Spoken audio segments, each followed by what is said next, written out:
Welcome to the bold analysis. William Samoei Ruto. The investigator's desk is infiltrated, and the prophets of doom that are postured as people who want to sanitize the investigator from state capture might actually be going there for a cover-up. And this latest development then should worry President William Ruto, because in the biggest dream of achieving the hustler's agenda, you must reduce the loss of public money, corruption.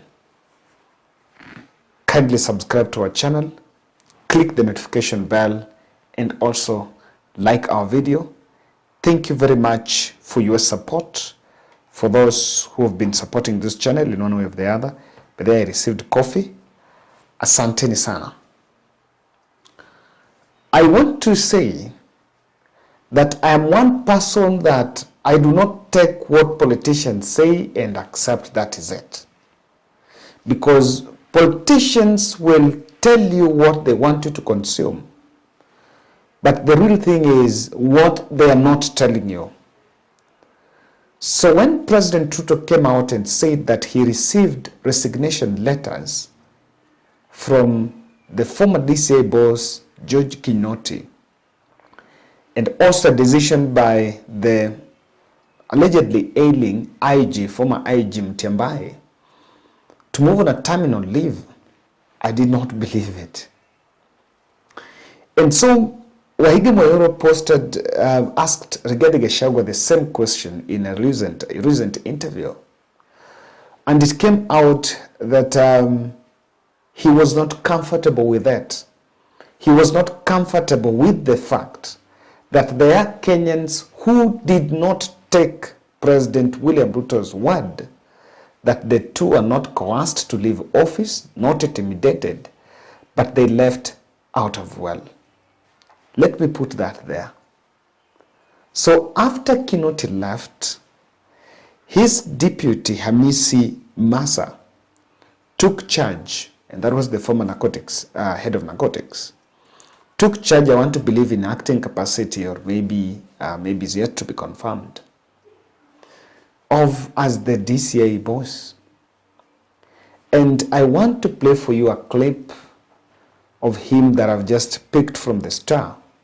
I think in an exclusive interview, he's opening the lid into something that to me is why Kinoti might have left, even though Kenyans were kept guessing what exactly, why. Remember, he had some years still waiting on his contract, but he had to leave. Not unceremoniously, but prematurely. Can you listen to this?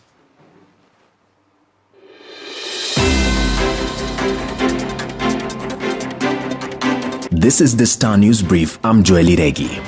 The Directorate of Criminal Investigations now says they will not relent on their pursuit of graft lords and will not disregard any intelligence relating to unlawful activities. Just days after the unceremonious exit of ex-DCI chief George Kinoti, the acting boss Hamisi Massa told off those who feel that their investigations are intrusive. The anti-narcotics unit head, who took over only last week, appeared to be reading from a different script from Deputy President Rigathi Gachagua. That was the word from themselves. And when you listen to that story, it's straight that we are not going to bow to pressure and directions from above. You see, a week before even this resignation, we analyzed here that there was massive resignation from some of these government offices. People were losing jobs with tears rolling down their tears, while there was also another cohort that were moving into their offices and pouring prayers. Sarcastically, other people were being fired. So, what are we dealing with? Because from what Hamisi is saying, it seems there is something happening. Of all the other of all the different agencies or different government departments, I know that to the politicians and to some people who are on the wrong books with the DCI, they did not work well. But for me, I gave them the nod on communication. That Twitter is very active, and they actually won the public confidence by making timely. You know, like there are some cases that have the public interest. So the public wants to know how far, what's going on, are they really working? In the backdrop of criticism, I want to say that this year, I've listened to, I think even William Ruto's campaign went very, very deep with the DCI boss, okay, to the extent of Kumuita Mjinga. Gachagua has insisted that we don't want a drama queen. The Kenyans will know about what we're investigating at the charge sheet in the court. We will not tell the media. But one thing you can see is the DCI that we had a very good relationship with the media, and that's what boosted the public confidence in them. So this is it. I want to say that from that clip, there is something, there is a picture that you can see. The writing is on the wall. And that's why he stated there could be deep political intrusion in the investigator's desk. They are saying, according to that their style, you know, one of the things they've said that one of the biggest problems was that they were telling Kenyans progress of investigations before even going to court, and maybe they will not present, and I think that was again their weak link, they will not present a watertight case to warrant a conviction, someone is charged, and maybe the case is brought to its logical conclusion. But even though we can look at it as, you can blame the DCI for not having watertight evidence, but the criminal justice system in our country is also corrupted, is very porous, is vulnerable to manipulation, so long as you can have this one. You can have some very good chums. So that for me, that blame, I take it a bit just people who just want to take cover. Well, we know that the reality is you can have a very good evidence, but because you don't have what it takes, you may not get it. If you ask Azimio lawyers, they can, and I'm using the wrong example, they can say that. Now, from the way that clip, from whatever that clip is saying, is that there could be deep political intrusion. This political intrusion are people who are taking cover. And I think if Ruto wants to finish, to bring this an end to that state capture, the state capture is simply people within government working with government and earning money and making quick payment and exaggerating figures. So what you want to do is first, it's just a matter of, you know, making sure that they don't. It's just a matter of kufunga tap. It doesn't take magical science. It doesn't take this other intervention. These others are just contingency plans. And so, I think President William Ruto must take a personal, I know the president have a busy schedule and there are just a lot of things in the priority handbook.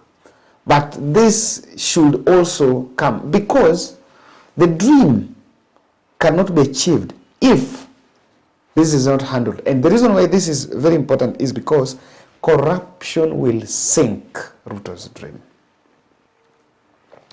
If the investigator, I have seen some political quarters blaming President Uhuru Kenyatta that he planted DCI in almost all the government offices. So ukishalipa, DCI will come and start investigating, and from that there is a case. That vigilance was criticized, but to some extent it also sealed some loopholes. I think former President Lifika Mali sasa kachoka kasema I just want to do what I can do.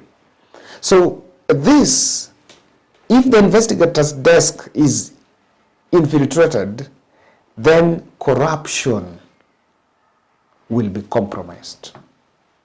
And people will go there to sanitize themselves. When things don't go right, the buck stops with President William Ruto, not even Rigathi Gachagua, not Musalia Mudavadi. It will not be a collective responsibility. To the Kenyan, to the hustler, the buck stops with William Ruto. So on this one, may have to give us a break. May have to just look at it and see taking a responsibility. And from that you can also see, there is a reform agenda in government agencies, especially zile zenye they did not go well at campaigns. There is a reform agenda. But that reform agenda is not putting cognizance of the fact that there is continuity and there are some relationships. There are some relationships that have already been established there. So even though you bring your rules and the way things want to be done, but the human personnel is there. So even if you want to do an overhaul, so of course everyone, you will not. What I can see here is there may be people that had worked the other regime, and especially Kinoti, people who sympathize with the Kinoti's exit, and maybe it brought in some other frictions within.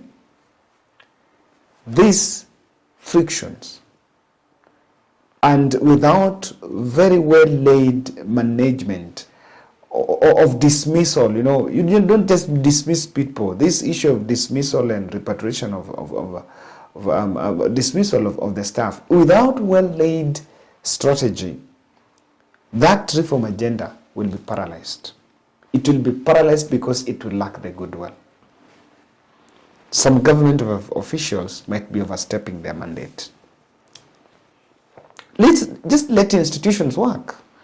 DCI is under IG, and IG has been given financial autonomy. So if you give financial autonomy to the IG, and the DCI is supposed to work under IG, but then the guy who's at DCI is already crying out saying that I'll have to do things my way. Really, are we even helping? Ni kama tunamwaga maji na tunafungua tap huku. So it's not helping the situation at all, because we are not really, we are not giving it the goodwill. We're just making it in the campaign trail and telling Kenyans we're doing this, but maybe we don't mean it. Let's say, gentlemen, that's it. And this to me opens deep understanding on what exactly played out, why DCI Kinoti made an exit. And that's my bold analysis.